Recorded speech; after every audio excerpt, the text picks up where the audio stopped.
You you are most welcome my YouTube channel Badlapur RP sir. जैसा कि हमने आपको पहले बताया था कि हम किसी भी वाक्य का ट्रांसलेशन दो तरीके से कर सकते हैं, जिसमें हम एक बताए थे मेन वर्ड और दूसरा बताए थे मेन वर्ब। तो आज का हमारा जो टॉपिक है यूज ऑफ मेन वर्ड और इसी मेन वर्ड के अंतर्गत कॉम्प्लीमेंट होता है और कॉम्प्लीमेंट ही नाउन होता है। तो कॉम्प्लीमेंट इसका हिंदी क्या होता है? मुख्य शब्द या कॉम्प्लीमेंट मीन्स पूरक। तो हम पहले इसके बारे में बता देना चाहते हैं कि कॉम्प्लीमेंट या मेन वर्ड या नाउन होता क्या है। जब किसी वाक्य में कोई क्रिया ना हो रहा हो, कोई काम ना हो रहा हो, कोई एक्शन ना हो रहा हो, तब ऐसे वाक्यों में मेन वर्ड या कॉम्प्लीमेंट शब्द का प्रयोग किया जाता है। और कॉम्प्लीमेंट वाले वाक्यों का अनुवाद जो इंग्लिश में ट्रांसलेट किया जाता है वह निम्न प्रकार है। पहले हम इसके बारे में जान लेते हैं, इसका आइडेंटिफाई मतलब पहचान क्या होता है, कैसे हम जानते हैं कि यह कॉम्प्लीमेंट या मेन वर्ड वाला वाक्य है। तो चलते हैं हम अपने टॉपिक पर दिखाते हैं। लिखा है कि ऐसे वाक्य जिसमें मुख्य क्रिया यम्बी का प्रयोग ना हो, तब ऐसे वाक्यों में मुख्य शब्द मतलब यमडब्ल्यू जिसे मेन वर्ड कहते हैं के रूप में नाउन अथवा कॉम्प्लीमेंट, इस चीज को ध्यान दीजिएगा, नाउन अथवा कॉम्प्लीमेंट। नाउन मीन्स कोई भी नाम हुआ और कॉम्प्लीमेंट मीन्स कोई नाउन होता है जो हमारे वाक्य को पूरा करता है। कॉम्प्लीमेंट शब्द का प्रयोग अवश्य होता है, कहने का मतलब है मेन वर्ड वाले वाक्यों में नाउन अथवा कॉम्प्लीमेंट शब्द का प्रयोग अवश्य होता है। तब ऐसे वाक्यों का अंग्रेजी में अनुवाद वर्ब टू बी, तो हमने अपने पिछले वीडियो में बताया था कि वर्ब टू बी इसके अंतर्गत कौन कौन सी सहायक क्रिया आती हैं। अगर प्रेजेंट में होता है तो इज सिंगुलर सब्जेक्ट के साथ, एम आई के साथ, आर प्लूरल सब्जेक्ट के साथ। उस तरह अगर पास्ट में होता है हमारा हिंदी वाक्य तो पास्ट में सिंगुलर सब्जेक्ट प्लस आई के साथ वाज लगता है और प्लूरल सब्जेक्ट के साथ वेयर लगता है।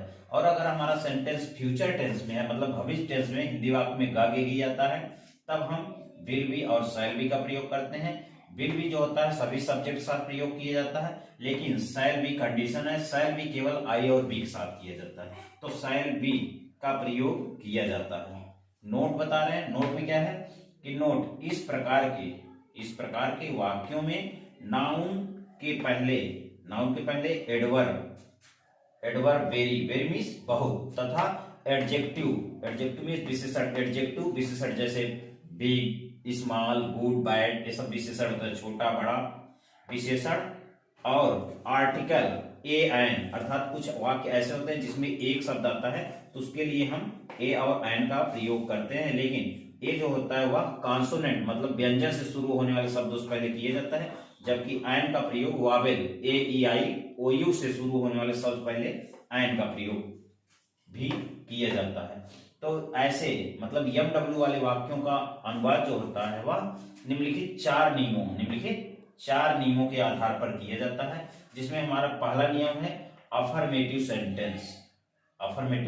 सेंटेंस। और इसी अफर्मेटिव सेंटेंस को हम पॉजिटिव सेंटेंस कहते हैं, सिंपल सेंटेंस कहते हैं और असर्टिव सेंटेंस कहते हैं। मतलब कहने का मतलब है एक ही नाम को हम कई नामों से जानते हैं। और इसकी हिंदी होती है साधारण वाक्य या स्वीकारात्मक वाक्य। तो साधारण या स्वीकारात्मक वाक्य जो सिंपल होता है या साधारण रूप में होता है। दूसरा हमारा पॉइंट होता है निगेटिव सेंटेंस जिसे हम नकारात्मक वाक्य कहते हैं। नकारात्मक वाक्य किसी भी सेंटेंस को नकारात्मक बनाने के लिए नो या नॉट या नेवर का प्रयोग किया जाता है। नेक्स्ट होता है हमारा तीसरा है यस नो टाइप क्वेश्चन। जैसा कि नाम से पता है यस मीन्स हाँ, नो मीन्स नहीं, टाइप मीन्स प्रकार, क्वेश्चन मीन्स प्रश्न मतलब। और इसका हिंदी क्या होता है? हाँ या नहीं वाला प्रश्नवाचक वाक्य। इसको क्यों कहा जाता है? क्योंकि इस प्रकार के प्रश्न जो होते हैं वह क्या से शुरू होते हैं, इसलिए बताया गया कि एच भी बराबर क्या होता है। एच भी बराबर क्या मतलब अगर क्या से हमारा कोई वाक्य शुरू होता है तब हम सब्जेक्ट और टेंस के अनुसार हेल्पिंग वर्ब का प्रयोग क्या के लिए सबसे पहले करते हैं। चौथा पॉइंट हमारा है WH टाइप क्वेश्चन। तो WH इसको क्यों कहा जाता है? क्योंकि WH इसे इसलिए कहा जाता है क्योंकि अधिकांश जो क्वेश्चन वर्ड होते हैं वो WH से शुरू होते हैं, जैसे what WHAT, why WHY, when WHEN। ठीक है, तो WH टाइप क्वेश्चन इसे इसलिए कहा जाता है क्योंकि इसके द्वारा प्रश्न पूछने का काम किया जाता है। और इसमें MW वाक्यों में अधिकांश रूप से वाई मीन्स क्यों, वाई का प्रयोग होता है, हाउ का प्रयोग, आदि क्वेश्चन वर्ड का प्रयोग वाक्य के अनुसार। तो अब हम चलते हैं, अभी आपको बताए कि 4 रूल्स होते हैं। अब जिसमें हम आपको बता रहे हैं कि एग्जाम्पल्स ऑफ MW का एग्जाम्पल्स कैसे होता है, अभी हमने डिटेल बताया, उसका डेफिनेशन बताया कि इसका यूज होता है। तो एग्जाम्पल ऑफ MW और इसमें पहला रूल होता है एस मीन्स होता है अफर्मेटिव सेंटेंस, और जिसकी हिंदी में हमने बताया कि साधारण वाक्य। क्या होता है साधारण वाक्य? तो हमारा रूल फर्स्ट होता है। क्या होता है रूल फर्स्ट जो है, या सबसे पहले हम क्या करते हैं, SUB जिसे हम सब्जेक्ट कहते हैं, सब्जेक्ट मीन्स होता है कर्ता, और कर्ता के अंदर नाउन या प्रोनाउन आता है, प्लस HV में हेल्पिंग वर्ब आता है। हेल्पिंग वर्ब में आपका हिंदी वाक्य अनुसार is, am, are, was, were, will be और शैल बी का प्रयोग किया जाता है। प्लस ए मीन्स एक, प्लस बेरी बहुत होता है, प्लस एडजेक्टिव, प्लस MW या कॉम्प्लीमेंट। तो ये आपके रूल हैं। कोई भी सेंटेंस चाहे जो भी आता है जिसके अंतर्गत MW का प्रयोग अर्थात उसमें कोई काम ना हो रहा हो, तो हम इस रूल का प्रयोग करते हैं। इस रूल के अनुसार किसी भी प्रकार के MW के सेंटेंस को हम अंग्रेजी में सॉल्व कर सकते हैं। यहाँ पर विभिन्न प्रकार के सेंटेंस लिखे गए हैं, तो चलिए हम बताते हैं क्या होता है। इसमें पहला सेंटेंस है कि मैं, क्या है, मैं एक बहुत वफादार अधिवक्ता हूं। इसमें बताया कोई काम हो नहीं रहा है बल्कि अधिवक्ता आया है। क्या है? अधिवक्ता, जो एक नाउन का काम कर रहा है या कॉम्प्लीमेंट का काम कर रहा है।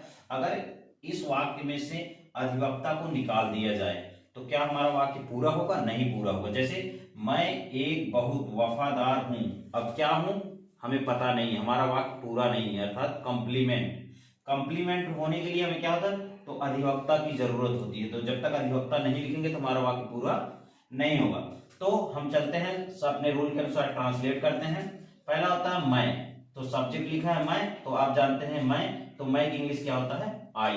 इसके बाद हेल्पिंग वर्ब आता है। अब इतने सारे हेल्पिंग वर्ब हैं, हमें पहचानना है कि इसमें से कौन लगेगा, तो हमें हिंदी वाक्य के लास्ट में आना होगा। देखते हैं यहाँ पर लिखा है हूं। क्या लिखा है? हूं।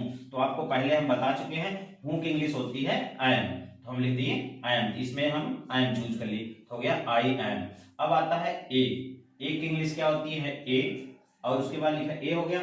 तो फिर आता है रूल बेरी मीन्स क्या होता है? बहुत, तो हम लिख दिए बेरी। उसके बाद आता है वफादार आपका एडजेक्टिव होता है, तो हो गया फेथफुल। उसके बाद लास्ट में आता है MW कॉम्प्लीमेंट, तो हमारा एडवोकेट क्या हो गया? कॉम्प्लीमेंट। और एडवोकेट की हम लायर भी करते हैं, तो हमारा सेंटेंस बन गया I am a very faithful advocate या लायर। अब हम चलते हैं इसी तरह, अगर यही सेंटेंस होता कि जैसे तुम एक बहुत वफादार अधिवक्ता हो, तो यहाँ पर क्या हो जाता? यू आर हो जाता, you are a very faithful advocate. अगर यही होता कि वह एक बहुत वफादार अधिवक्ता है, तो हो जाता ही इज, क्या हो जाता? He is a very faithful advocate. उसके बाद दूसरा सेंटेंस हमारा क्या है? तुम एक बहुत शरारती लड़के थे, यहाँ पर थे आ गया, एक पास्ट टेंस में है, तो हम चलते हैं तुम। तो जैसा हमने पहले बताया कि सिंगुलर सब्जेक्ट साथ वाज लगता है, आई के साथ वाज लगता है, लेकिन प्लूरल के साथ वेयर लगता है। तो हम सब्जेक्ट इसमें क्या है? तुम की इंग्लिश क्या होती है? यू, तो हो गया यू। अब यू के साथ थे आ गया, तो थे की इंग्लिश वेयर होता है, तो हो गया you were a very naughty boys. हम शरारती को मिस्चियस भी कहते हैं। उसके बाद अगर यही होता कि मैं एक बहुत शरारती लड़का था, हो जाता I was a very nutty boy. अगला सेंटेंस है जैसे कल बहुत ठंड होगी, तो अब यहाँ पर थोड़ा सा सेंटेंस चेंज लग रहा है। क्यों? क्योंकि इस वाक्य में आपको देखना है कि सब्जेक्ट का प्रयोग नहीं है, तो हमारा रूल होता है कि ऐसे वाक्य जिसमें सब्जेक्ट का प्रयोग ना हो लेकिन समय, मौसम, दिन, तारीख आदि का वर्णन हो, तब उसमें हम अपने मन से सब्जेक्ट रूप में इट का प्रयोग करते हैं। इसको हम डिटेल से आगे बताएंगे, लेकिन अभी सेंटेंस आ गया तो हमें बताना पड़ा। तो जब इस प्रकार के वाक्य आते हैं जिसमें सब्जेक्ट मतलब नाउन या प्रोनाउन का प्रयोग ना हो, तब हम ऐसे वाक्यों में अपने मन से इट का प्रयोग सब्जेक्ट रूप में करते हैं।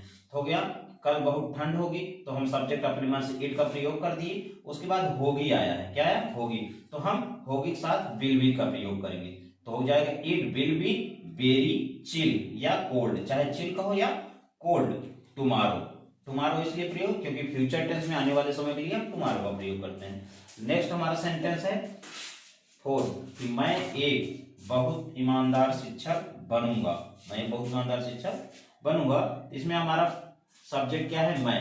तो मैं हो गया आई। अब यहाँ पहचानना है बनूंगा। बनूंगा के लिए हम विल बी या शैल बी का प्रयोग करते हैं। तो आपको पहले बताया जा चुका है कि मैं के साथ या आई के साथ शैल बी लगता है, बाकी सबके साथ विल बी। तो हमारा सेंटेंस हो जाएगा I shall be an very honest teacher. अब यहाँ पर एन क्यों लगा? क्योंकि यहाँ पर ऑनेस्ट आया है और ऑनेस्ट शिक्षक के लिए प्रयोग किया गया है। इस प्रकार हमारा सेंटेंस हो जाएगा I shall be an very honest teacher. कभी कभी लोग ए का भी प्रयोग कर देते हैं।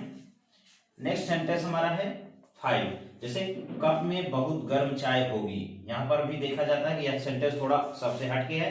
इसमें डिफरेंसेस है क्या कि इसमें सब्जेक्ट का प्रयोग नहीं किया गया, सब्जेक्ट या प्रोनाउन नहीं है। तो जब ऐसे वाक्य जिसमें समय मौसम दिन तारीख ना आए लेकिन वाक्य में मे आए, मे या पर शब्द आता है और अनकाउंटेबल जैसे जिसको गिनना ऐसी चीजें आती है, तब मे या पर के लिए, किसके?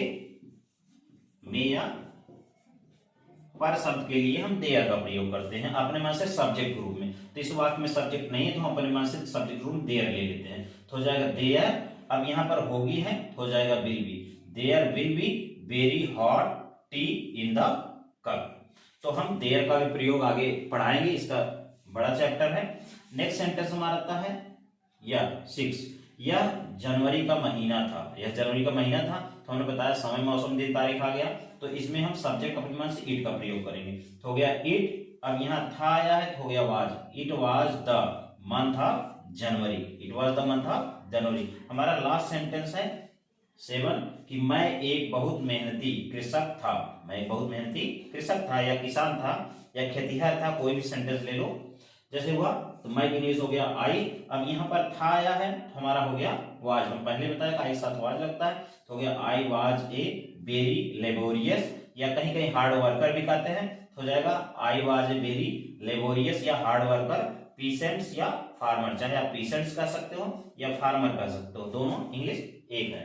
तो ये हमारा था अफर्मेटिव सेंटेंस। क्या था? अफर्मेटिव सेंटेंस एमडब्ल्यू का। लेकिन हम आपको बताना चाहते हैं कि अगर इसका हमें निगेटिव सेंटेंस बनाना होगा तो कुछ नहीं करना होता है, केवल हेल्पिंग वर्ब के बाद नॉट का प्रयोग हो जाता है। किसके? हेल्पिंग वर्ब बाद नॉट। जैसे मैं एक बहुत, मान लो निगेटिव सेंटेंस हम बता रहे हैं तो निगेटिव सेंटेंस जैसे देखो मैं एक बहुत वफादार अधिवक्ता नहीं हूं। क्या हो जाएगा? नहीं हूं। यहां पर नहीं हो गया तो कुछ नहीं करना, आपका सेंटेंस पूरा वैसे रहेगा, केवल हम हेल्पिंग वर्ब के बाद नॉट का प्रयोग कर देते हैं। तो हो जाएगा I am not a very faithful advocate. उस तरह अगर जैसे तुम एक बहुत शरारती लड़के थे तो हो जाएगा तुम एक बहुत शरारती लड़के नहीं थे। तो हो गया वेयर के बाद हम क्या करेंगे? नॉट का प्रयोग कर देंगे।